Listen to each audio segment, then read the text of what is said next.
nosokafana tamin'ny fomba ofisialy ny marina teo ny herinandro maneran-tany mikasika ny fandraharana.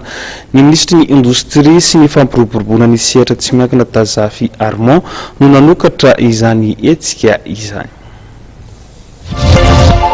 Nosokafana ministry ny indostria sy ny fampiroboroboana ny sehatra tsy miankina Tazafy Armand ny marina teo ny herinandro maneran-tany momba ny fandraharana tetsy anonsy tao amin'ny plan ny tatirana izany lamona izany.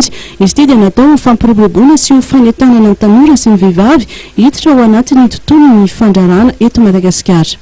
Fanomezan-danja ny fandraharana ny tanora sy ny vehivavy mba amporisihana ny zareo amin'ny fanomezana toky fa ny fanjakana koa dia vona hiara hiasa hanotrona hanamora an'izany sehatra fandraharana izany ho an'ny tanora sy ho an'ny vehivavy indrindra. Naneo ny afaliany ny ministra satria sehatra iray vaovao indray ianao misokatra mba hanentanana ny tanora sy ny vehivavy mba hanampy ny toe-karena malagasy. Nanamarika izy fa ny ankamaroany malagasy dia tanora avokoa ary tokony hararaotina satria ny sehatra ny fandraharana dia anisan'ny manosika ny toe-karena malagasy. Nanamafy ihany koa izy fa ny fanjakana dia vonona mandrakariva ny ampiroborobo ny sehatra ny fandraharana ary mikatsika lalandava ny soan'ny firenena. Miteraka asa ihany koa no anisan'ny tanjona ity hetsika ity. Tsy tsaratra misy teo anivon'ny ministère ny indostria sy fampiroboroboana sy ny sehatra tsy miankina inge no